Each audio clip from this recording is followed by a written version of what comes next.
Are you selling the house that you're living in and getting ready to buy the next? Do you need the money from the house that you're selling right now to buy your next home? This is usually the most stressful situation and with a lot of unknowns for people. Trust me, I know this is a very nerve-wracking situation. It could be very stressful for you, but I'm here to tell you that it can be done. If you are currently in this situation, then I am here to help you work through some strategies that can make your offer look great, even though you have a home to sell in order to buy. So let's get into it. The typical offer usually has a lot of terms in it. Timelines, conditions, all these different things that are part of that contract. But when you're taking a home that needs to be sold, you're adding a whole nother level to that contract. So what you're doing is involving multiple steps, and it can really get very complicated very quickly. You really need to understand not only what's happening in the market. If it's a seller's market, then you really have to have your strategies in place, and they need to be very, very strong. Many times in a seller's market, there is only a certain part within your home being under contract that it would even be worth you trying to write an offer. And that is what I'm trying to help you understand in this video today. I'm Drake with Hargrove Real Estate Group, and I am a top producing agent in the Lafayette, Louisiana area. And I'm here to talk to you a little bit about those strategies, break them down with you, and hopefully you can walk away with more knowledge and power to feel confident to go ahead and do this, either with your agent or by reaching out to me. I understand how stressful it can be to go from one home to the next. I have clients who do it all the time, and I experience the stress with them of doing these really, really tight margins and these tight timelines that they're on. So on one hand, your goal is to get your absolute most money possible for the home that you have.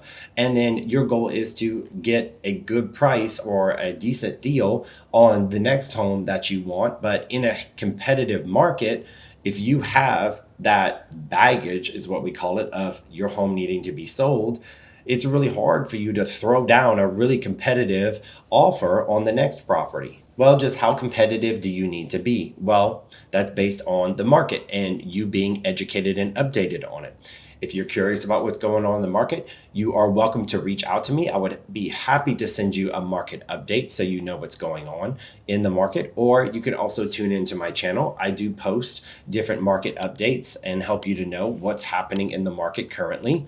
But if you simply just want a market trends report, feel free to reach out to me. You can send me a DM or reach out in the comments below, and I would be happy to send you market trends and any other data that you would be looking for. So for the purpose of this video, I'm going to focus on specifically how the home is going to affect the strength of your offer.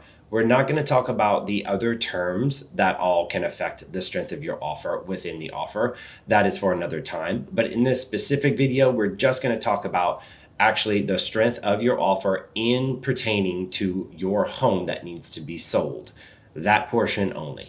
Now, a seller's goal when they're looking at your offer, knowing that you have a contingency or a property to sell, is they want to know is if this home will actually sell. If the home has not sold yet, or if you have not accepted an offer, then you are considered risky. You really should just think of it as a race. The closer you get to the finish line, then the more confident they know that you are going to finish or sell that property. So let's think about a couple of different scenarios, and it will help us to wrap our minds a little bit about the strength of the offer in relation to where we are with the sell.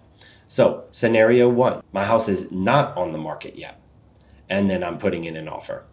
Well, strength of the offer, weak. Should I start my search? I would say no. It's very unlikely that anyone will accept your offer. Maybe only out of desperation, and that's going to be very few and far between. Scenario number two, my house is on the market, but we have no offers yet. What is the strength of my offer?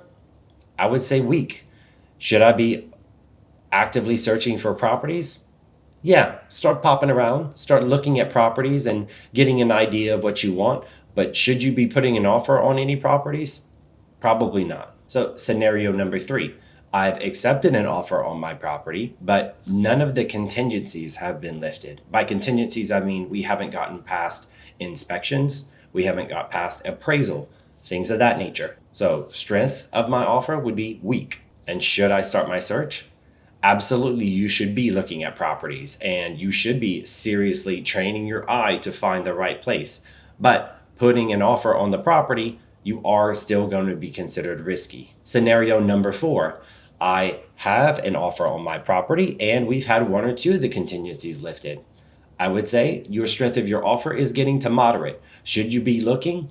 Absolutely, you should be looking. You should be trying to find that property and being ready to put in offers. But again, not putting all your eggs in one basket. Expect that there is still the possibility of someone coming along with a stronger offer that doesn't have a contingency. So it really just comes down to, in this situation, the competition that you're up against. If no one else is competing with you for this property, then you likely still have a chance. Scenario number 5, I've accepted an offer and we're past all of the contingencies on the property. I would say absolutely go, go, go. Now is the time. Now you have a strong offer. You have an opportunity to have money. So should you start your search? Absolutely. You need to go, go, go, because now you're on a time crunch. And at this point, you're almost at a closed deal on your property. So if people are not willing to accept that offer, it's very likely that you're not presenting a strong enough offer with the other terms that are tied in with the property. And then scenario number 6 would be home is sold, escrow closed, you have the cash, you are ready to purchase the next property. And of course, you're going to be a very strong contender because your financing should be very solid if you're using the financing or the funds you would have got from the previous home to use your financing for the new one.